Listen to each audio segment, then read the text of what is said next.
అనకాపల్లి జిల్లా నర్సీపట్నంలో మాజీ ముఖ్యమంత్రి వైఎస్ జగన్మోహన్ రెడ్డి పర్యటించారు. మాకవరపాలెంలోని మెడికల్ కాలేజీని ఆయన పరిశీలించారు. అసంపూర్తి మెడికల్ కాలేజీని పరిశీలించేందుకు వచ్చిన అభిమాన నేతను చూసేందుకు జనం తండోపతండాలుగా తరలి వచ్చారు. ఇక ప్రతి చోట ఆప్యాయంగా పలకరిస్తూ అధినేత జగన్ ముందుకు సాగారు. బల్క్ డ్రగ్ వద్దు, ప్రజలే ప్రాణాలే ముద్దంటూ జగన్ ఈ సందర్భంగా ప్లకార్డు ప్రదర్శించారు.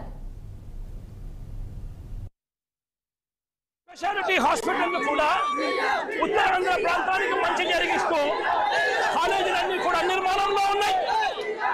ఉత్తరాంధ్ర ప్రాంతంలో ఐటీడీఏ హాస్పిటల్ కూడా నిర్మాణంలో ఉన్నాయి. పార్వతీపురం, సీతంపేట, రొంపచోడవరం, బొట్టాయిగూడెం, దోర్నాలలో కూడా ఈ కాలేజీలన్నీ కూడా ఈ మల్టీ స్పెషాలిటీ హాస్పిటల్ అన్నీ కూడా ఐటీడీఏ పరిధిలో నిర్మాణంలో ఉన్నాయి. Seethampeta, Parvathipuram college, Parvathipuram multi speciality hospital దాదాపుగా పూర్తయిపోయాయి. కళాశాలలో ఇంతకు ముందు నేను చూపించినట్టుగా కిడ్నీ రీసెర్చ్ సెంటర్ కు సంబంధించిన హాస్పిటల్ కూడా పూర్తయిపోయింది. నేను అడుగుతా ఉన్నా, ఉత్తరాంధ్రకు ఇంత మంచి చేసే కార్యక్రమాలు ఒకవైపున ఇక్కడ జరుగుతూ ఉంటే ఇక్కడ చంద్రబాబు నాయుడు గారు కుట్రలు చేస్తా ఉన్నారు. 17 మెడికల్ కాలేజీలు 7 మెడికల్ కాలేజీలు మేము ఉండగానే పూర్తయిపోయిన పరిస్థితులు దాదాపుగా కనిపించాయి. ఇందులో 5 ఇవి bulletin updates. Keep watching 6 TV సామాన్యుడు ఆర్ప్రాణం.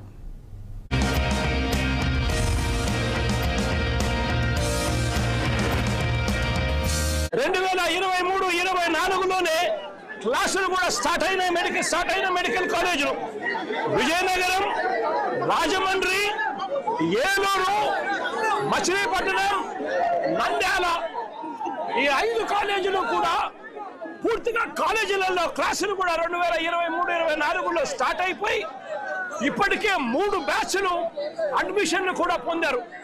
800 మెడికల్ సీట్స్ ఈ 5 కాలేజీలలో అందుబాటులోకి వచ్చాయి. మరో 2 కాలేజీలు పులివెందుల, పాడేరు ఈ 2 కాలేజీలు కూడా చంద్రబాబు నాయుడు గారి అధికారంలోకి వచ్చే నాటికే పాడేరులో క్లాసులు కూడా 50 సీట్లతో పాడేరులో క్లాసులు కూడా స్టార్ట్ అయిపోయిన పరిస్థితులు పాడేరులో కనిపించింది.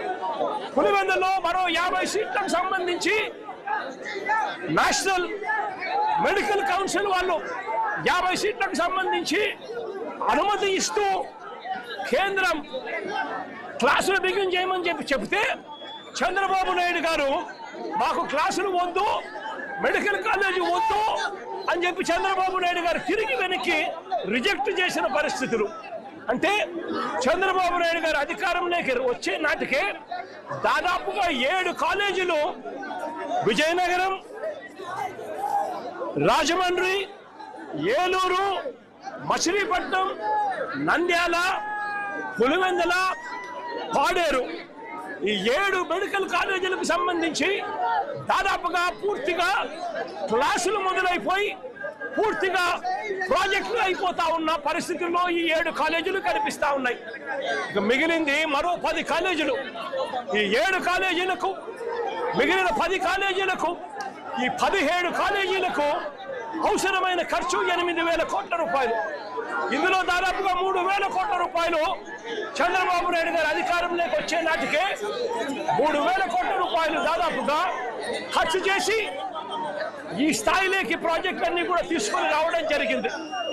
నేను అడుగుతా ఉన్నా, ఇదే పెద్ద మనిషి చంద్రబాబు నాయుడు గారు 5 సంవత్సరాలలో 5,000 కోట్ల రూపాయలు ఖర్చు చేయలేరా అని అడుగుతా ఉన్నాను.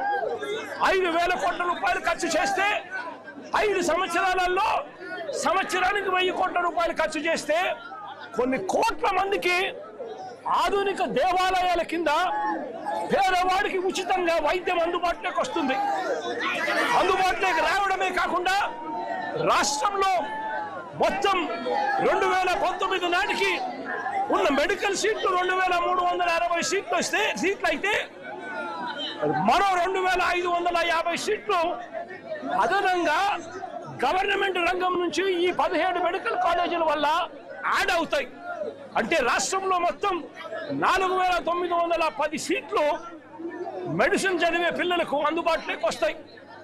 ఇందులో ఈ 17 ద్వారానే 2360 సీట్లు అందుబాటులోకి రావడం వల్ల పేదవాడికి ఈ సీట్లు ఉచితంగా అందుబాటులోకి వస్తాయి.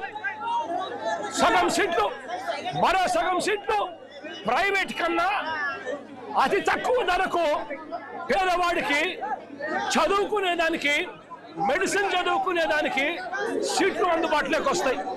అలాంటిది కొన్ని కోట్ల మందికి ఉచితంగా పేదవాడికి వైద్యం ఉచితంగా అందుబాటులోకి వచ్చే ఆధునిక దేవాలయాలు ఇవన్నీ కూడా చంద్రబాబు నాయుడు గారి దగ్గరుండి పేదవాడిని అమ్మేసే కార్యక్రమం చేస్తా ఉన్నాడు ప్రైవేట్ వ్యక్తులకు.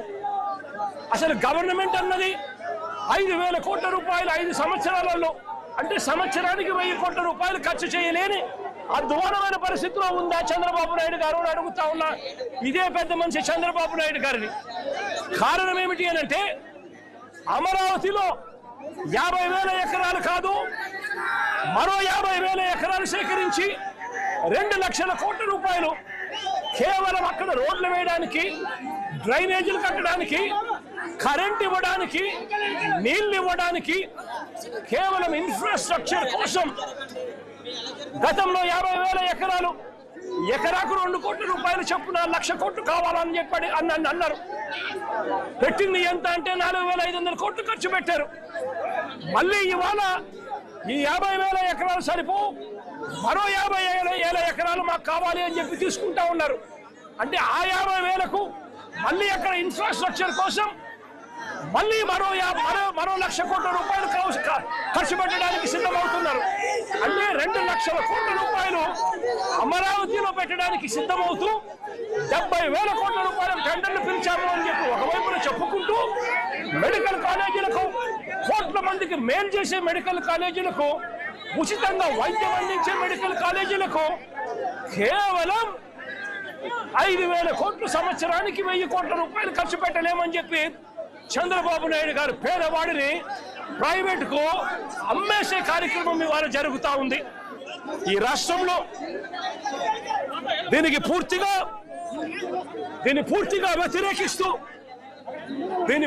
వ్యతిరేకిస్తూ చంద్రబాబు నాయుడు గారికి బుద్ధి రావాలి అని చెప్పి అజిటేషన్ కార్యక్రమం ప్లాన్ చేస్తా ఉన్నాం. ఇందులో భాగంగానే ఈ నర్సీపట్నానికి సంబంధించి సీనియర్ నాయకుడిగా ఉన్న ఒక ఎమ్మెల్యే, స్పీకర్ పదవిలో ఉన్న ఈ ఎమ్మెల్యే కూడా చంద్రబాబు నాయుడు గారి మాదిరిగానే తప్పుడు మాటలు మాట్లాడుతూ, అబద్ధాలు చెబుతూ, తాను కూడా చంద్రబాబు నాయుడు గారి కన్నా 4 ఆకులు తక్కువేమి కాదు అని చెప్పి రుజువు చేసుకుంటా ఉన్నాడు.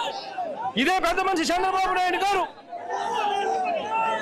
ఇదే నర్సీపట్నం స్పీకర్ గారికి చెప్తా ఉన్నాను, అబద్ధాలు చెప్పడం, మోసం చేయడం ఎంత మటుకు ధర్మం అని చెప్పి అడుగుతా ఉన్నాం. ఈ మెడికల్ కాలేజీకి జీవో లేదని అడుగుతారా?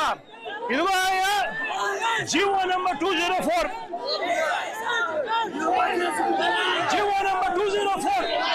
మరి జీవో లేదు అని చెప్పినందుకు, స్పీకర్ పదవిలో నువ్వు ఉండి అబద్ధాలు చెప్పినందుకు నీ పదవికి నువ్వు అర్హుడివే అని చెప్పి ఆలోచన చేసుకోమని చెప్పి చెప్తా ఉన్నా ఇదే స్పీకర్ కు. తప్పుడు మాటలు చెప్తూ ప్రజలను తప్పుడు దోవ పట్టించే కార్యక్రమంలో చంద్రబాబు నాయుడు గారితో పాటు చేతులు కలిపినందుకు స్పీకర్ కూడా తన